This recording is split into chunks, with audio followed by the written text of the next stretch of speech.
Bienvenidos a Encuentro con la Literatura. Hoy vamos a hablar de los eventos más importantes que suceden por estos días, tanto local como regionalmente y en Bogotá. Tenemos la Feria Internacional del Libro de Bogotá, con Corea del Sur como país invitado de honor.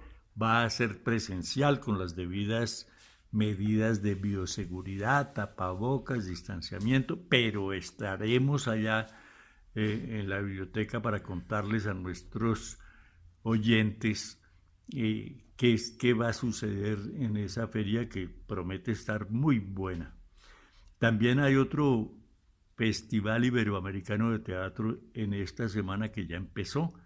Me acuerdo por ahora que el lema es la Feria Internacional del Libro vuelve para que vuelvas, haciendo alusión a que puede ir la gente a hacer presencia en las diferentes actividades académicas y desde luego espectáculos que siempre hay alrededor de la Feria Internacional del Libro de Bogotá.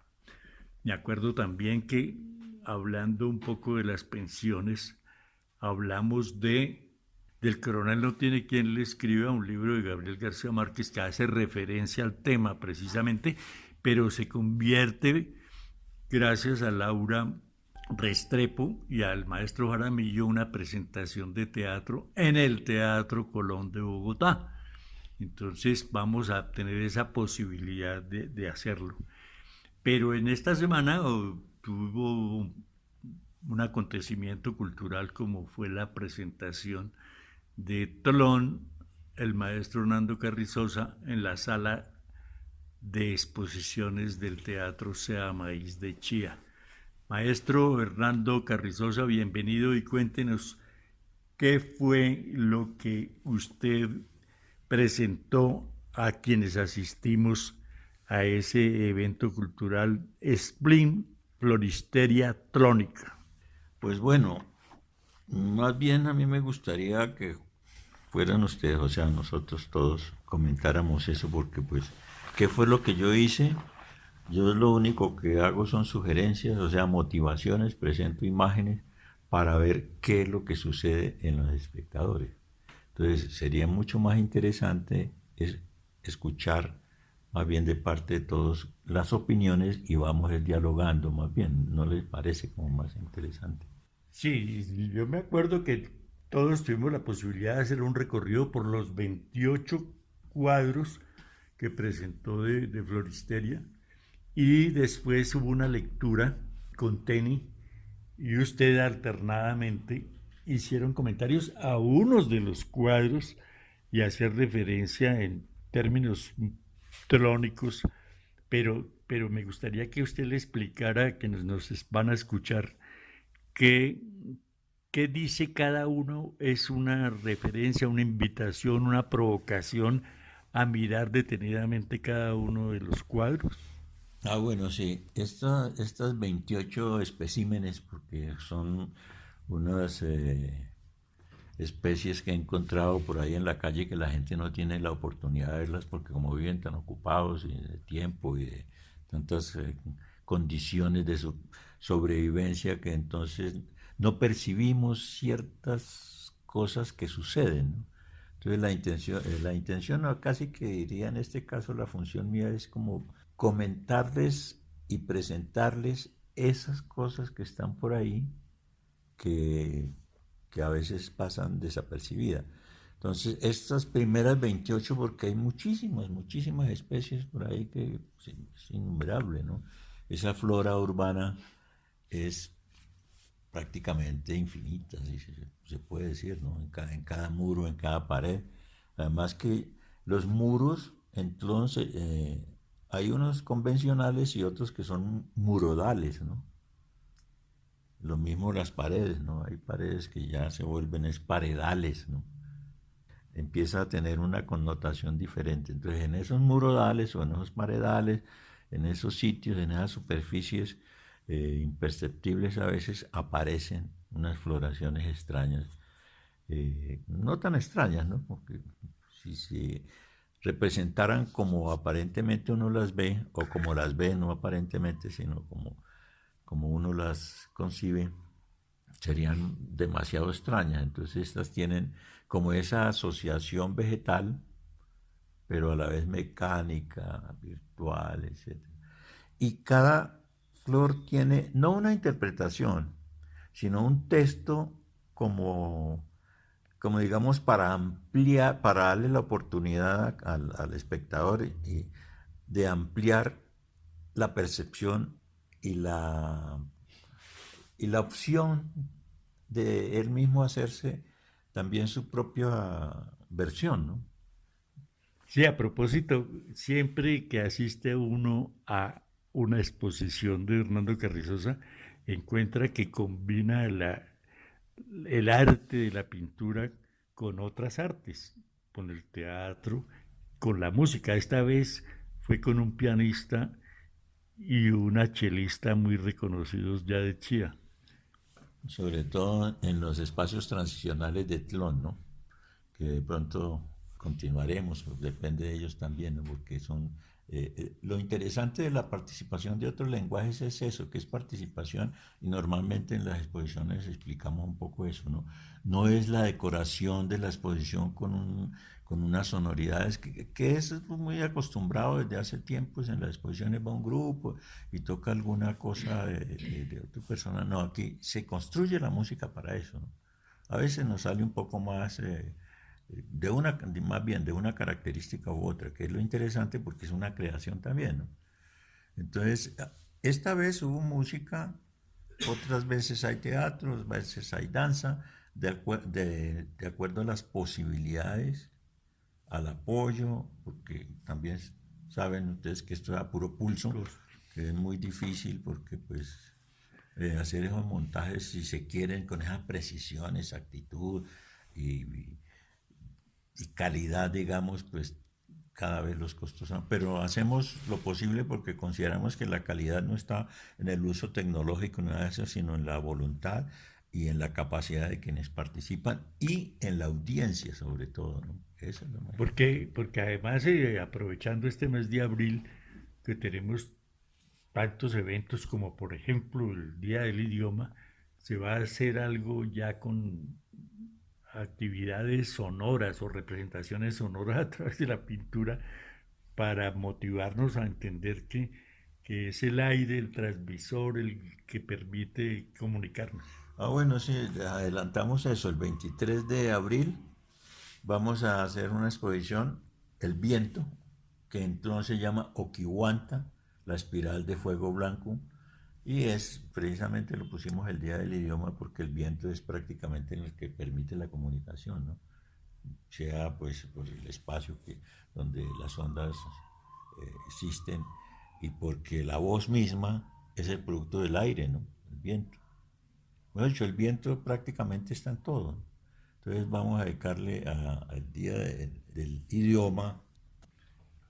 No, a mí me sorprendió nuevamente la infinita creatividad del maestro Carrizosa, porque cada vez nos sorprende con algo totalmente diferente, pero de un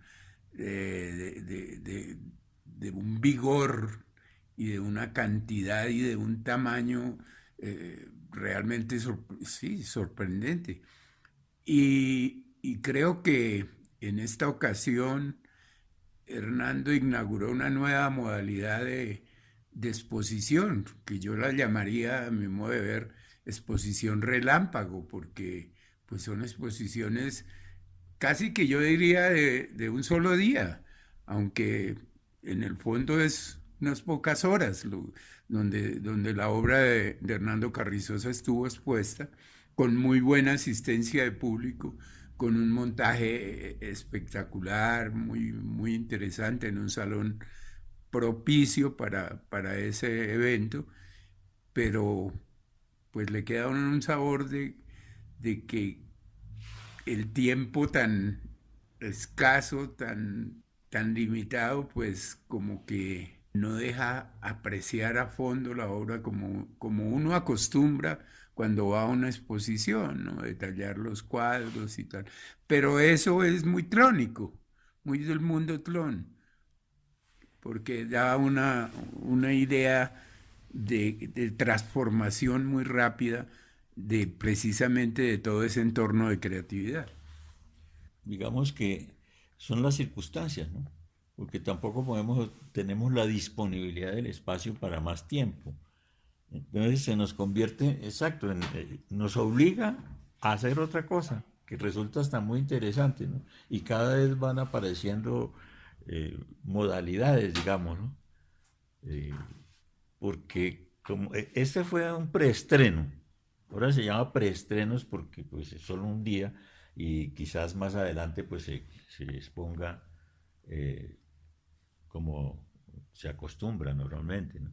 Unos 15 días en alguna biblioteca en Bogotá eh, me gustaría de pronto en el jardín botánico, pues la asociación metafórica entre el jardín y este tipo de jardín, ¿no? Porque esto es el texto de la invitación que dice precisamente que en los jardines flotantes del vecindario una extraña aleación florece, ¿no?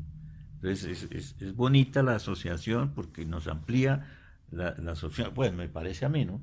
Por eso es mucho más interesante cuando el auditorio es el que opina, porque uno sabe si hasta dónde llega y enriquece muchísimo eso, porque los amigos y los que estuvieron me comentan cosas pues para uno muy agradable porque realmente hay mucha imaginación y fantasía en los que asisten.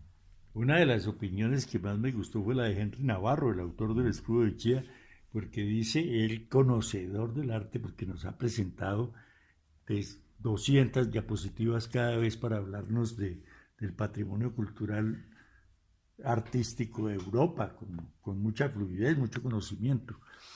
Y ha dicho que esa exposición le pareció maravillosa en la medida en que él nunca vio en otra parte del mundo, que ha recorrido varias veces, una exposición de esa calidad, de esa imaginería, de esa creatividad, y que a él le parece que esa exposición debería estar en Europa, en París, en Madrid, en Copenhague, en cualquier ciudad del mundo se puede presentar porque es única, está bien presentada y tiene un soporte relacionado con las demás artes.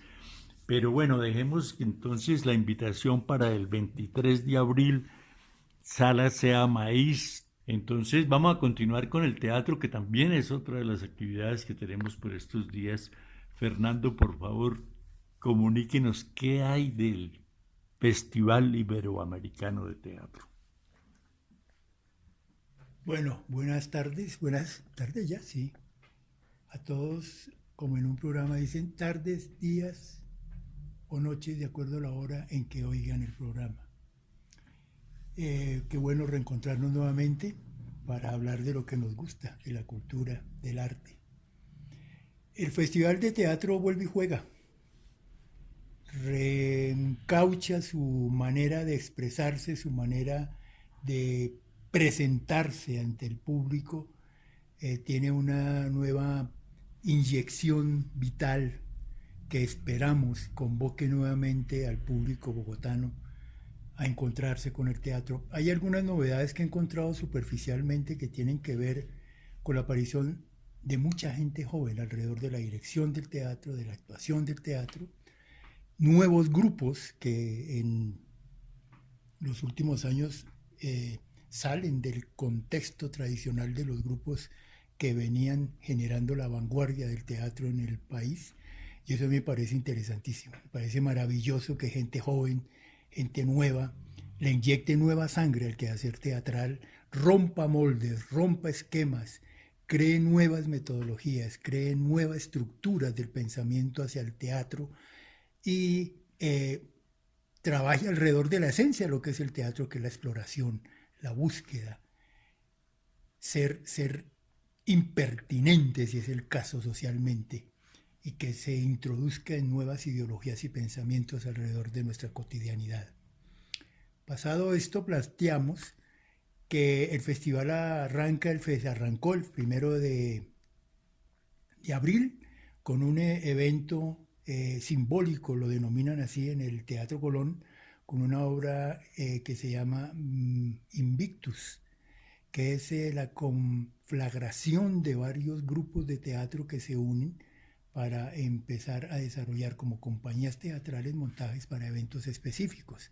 Esa es otra situación que gana fuerza en este Festival Iberoamericano, y es que varias organizaciones teatrales se unen y empiezan a trabajar en función de eventos para enriquecerles con su calidad estética. Lo importante es que vienen no solamente una gran cantidad de grupos colombianos nuevos, también los tradicionales entran a formar parte de este calendario, sino que llegan países con sus propuestas a la añoranza de lo que fue el festival en sus inicios, y era que había una invitación de grupos de muchos países, de Dinamarca, Estados Unidos, Noruega, Grecia, Europa en general, y que no solamente traían teatro, nos encontramos con las sorpresas de la danza, con las sorpresas de la música, con las sorpresas de la danza teatro, con nuevas tendencias que en Europa estaban cobrando una fuerza impresionante y que en general entraban a enriquecer no solamente la formación del público alrededor del arte teatral, sino retaban a los grupos teatrales a salirse de los moldes establecidos en su creación artística. Por lo tanto, es una invitación a explorar este nuevo festival de teatro, a encontrarnos con él, a disfrutarlo, y que paralelamente existe otra tendencia que apareció paralela al teatro, que es el Festival OFF. En este festival, que fue abanderado en primera instancia por la Asociación Colombiana de Teatro, que dirigía en ese momento desde hace muchos años la Candelaria, y ahora Patricia Ariza es la representante de ese movimiento, y es todos los grupos, aquellos que trabajan cotidianamente con las uñas y que no tienen audiencia en el Festival Iberoamericano, no tienen espacio, hacen un teatro y hacen una propuesta paralela. Me encontré hace poquito con una propuesta del Acto Latino, donde invita a que participen en este Festival OFF de teatro. Entonces nos encontramos con una cosecha grande de teatro en esta época en Bogotá. Es como una primavera teatral que todos debemos aprovechar. Muchas gracias.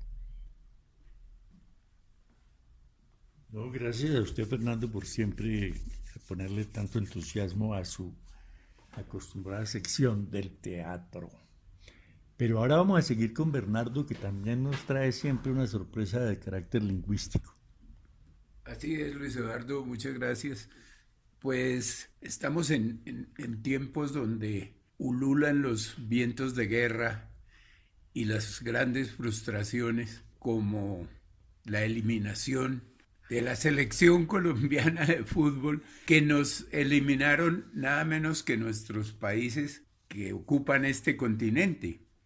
Pero nadie sabe, muchos ignoran mejor el nombre de los países, qué significan esos países que nos eliminaron. Por ejemplo, Argentina se deriva del latín argentum, que significa plata.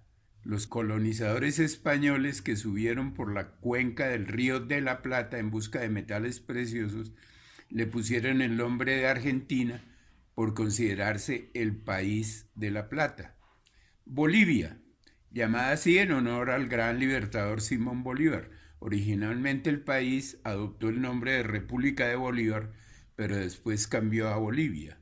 Brasil, el nombre de Brasil proviene de Paulo Brasil, que es el palo Brasil, que a su vez es el nombre que le dieron los exploradores portugueses a una madera tintoria, la ibirapitanga de los indígenas, que le sugería el color de las brasas.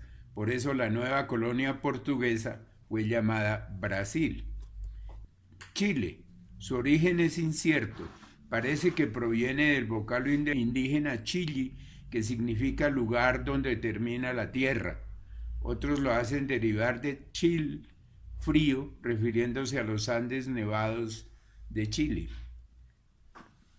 Ecuador, después de separarse de la Federación de la Gran Colombia en 1830, Esta república adoptó el nombre de Ecuador debido a que la línea ecuatorial cruza el país. Paraguay. Se cree que este nombre proviene de Paracua I, palabras indígenas que quieren decir aguas de Huancamayo.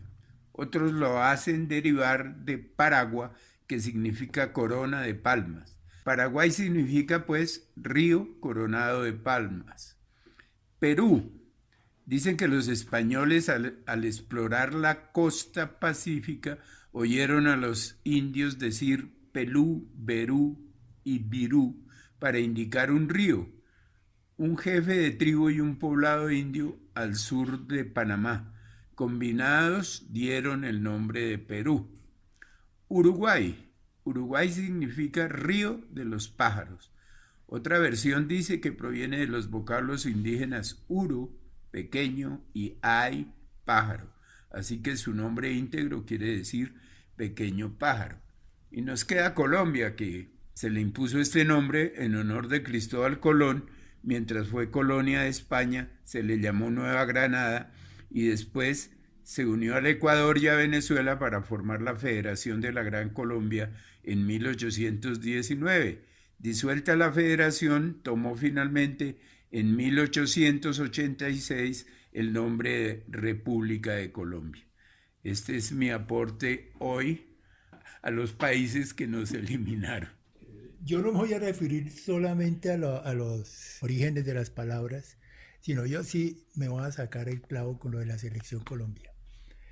Es deplorable que tengamos una dirigencia que sea imagen de lo que es el país, corrupta, mentirosa, y que engaña a un público que ama el deporte, que lo utiliza para sus beneficios personales. En este momento, en donde se van a hacer en Qatar los encuentros finales del campeonato mundial, estos señores ya fueron nombrados del Comité General de la FIFA. Iban por sus intereses personales, sacrifican una pasión, sacrifican y utilizan los jugadores, se aprovechan de las circunstancias para su beneficio propio. En este momento el fútbol colombiano es deplorable, de una categoría ínfima, de una calidad peor. Me parece muy bien que hayamos sido eliminados para no decirnos mentiras de los que no somos. Lo que más grave me parece de todo eso es que el fútbol es una válvula de escape a todos los sufrimientos del pueblo y del pueblo colombiano, pues, y entonces esa gran frustración nos deja colgando durante 4 años con el terrible pesar de esa efímera alegría de ver a nuestra selección allá jugando en tierras extrañas. Y para ya ir concluyendo esta versión de nuestro podcast Encuentro con la Literatura, pues hay que hacer unas invitaciones como para que la gente entienda que la literatura también tiene que ver mucho con la política y la oratoria. Entonces vamos a celebrar a conmemorar el 9 de abril a las 11 de la mañana en el Parque Santander de Chía, Cundinamarca, el aniversario del fallecimiento de Jorge Eliezer Gaitán, el 9 de abril de 1948, y como un homenaje más a la oratoria, vamos a oír los discursos y vamos a leer algunas otras, digamos, clases de oratoria que daba en el Teatro Municipal los viernes de Jorge Eliezer Gaitán. Pero también tendremos la oportunidad de hablar de las pensiones. Todo el mundo, y es bueno que se hable, como lo hace Bernardo, de esos términos que todo el mundo lee, pero que no reconoce, no define. Entonces la gente habla del relevo generacional, que es una forma de que, generando empleo, esos aportantes nuevos creen unas sumas que le permitan al pensionado recibir su mesada, para que ellos también en un futuro puedan tener ese relevo generacional. Y ya hablamos de los pilares, pero no sabemos qué pilares son. Entonces eran los soportes sobre los que se creaba la financiación para el pago de las pensiones inicialmente en el Seguro Social, y todo eso tiene que ver también con que los artistas jamás reciben una pensión porque como no cotizan, cumplen la edad y no han cotizado ni 20 semanas en trabajos ocasionales y porque además no se deja constancia de todas las actividades que realizaron durante 25, 40 años, aportándole a la comunidad conocimiento, recreación a veces, pero sobre todo aportándole a la salud mental de los colombianos. Entonces, por eso también queremos que uno de ustedes participe y diga por qué no aprovechamos una posible reforma pensional para meter a los artistas como beneficiarios y de una suma no ridícula como la que les dan ahora, sino que esté para sobrevivir en sus últimos años después de los 65. Y entonces así se genere un ingreso adicional para los artistas. Unas palabritas, Luis Eduardo, respecto a eso, es cierto. Además, eso genera todo un cuestionamiento, una reflexión que debemos darlo. El trabajo, si es trabajo, se considera que ni siquiera es trabajo el arte, ¿no? Yo llevo 50 años, yo lo digo personalmente, hay muchísimos amigos que conozco y otros mayores, etc. Ni siquiera trabajamos los 20 o 30 años que normalmente se acostumbra a considerar que es el tiempo apropiado y que ya se merecería. No, en esto se trabaja toda la vida. Ni siquiera 20 o 30, pues, sino 50, 60, toda la existencia. Pero nunca, o no sé, que yo conozca acá, no se ha considerado el asunto. Ni siquiera si es trabajo o no. Porque uno, ¿y usted qué hace? No, pues yo soy artista. ¿Y qué? ¿Y eso qué es? Mejor dicho, eso, ¿cuántas semanas? Digo, no, pues yo he trabajado 2000 semanas. Pero no se cotiza, no se considera, no hay un proyecto, no hay un esquema, de hecho no está ni siquiera considerado, me da la impresión, o al menos yo desconozco, no sé si alguno de ustedes que exista esa opción. Entonces es algo importantísimo que es nuestro oficio y deberíamos al menos ponerlo ahí en el tapete para alguna discusión, no solo entre nosotros, sino entre muchísima gente, ¿no? Bueno, sobre eso, recuerdo que en el año 1997 al 98, cuando Colcultura dejó de existir y se creó el Ministerio de Cultura, con su soporte legal, que era la Ley de Cultura, había unos apartes que hablaba de la legislación cultural alrededor de las consideraciones que se habrían de tener con el creador y el artista colombiano para el derecho natural que tiene una pensión y que su trabajo se estimara como una labor cotizable para que con el tiempo, cumplidos los trámites correspondientes, tuviera derecho a una pensión como una labor cotidiana permanente a la vuelta de 20, 22 años. Esto se legisló, esto se aprobó, pero nunca se cumplió. Por eso es importante que los artistas asistan a esa reunión que sería el 21 de septiembre en la Biblioteca Pública Municipal Ocaviga de 3 a 5 de la tarde y alguien que los represente pues diga todas esas cosas, porque yo tengo mis sugerencias para la reforma de hoy y como dice un candidato, no hay que decir qué va a hacer, sino cómo y con qué, de dónde va a salir la plata. Entonces yo opino que el IVA de la telefonía celular que se malgasta en el IDECUT, por ejemplo, y la economía naranja, se cree un fondo para esos artistas y no darles ocasionalmente un auxilio ahí, pero es un auxilio que le dan a un artista por presentar un proyecto. Entonces, de ese IVA de la telefonía celular debía dedicarse como un fondo para pensiones.